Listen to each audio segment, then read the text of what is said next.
In this video, we will learn how to use parse number.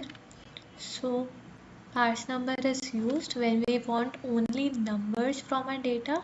So, it basically cuts out all the alphabets and characters that we have in our data.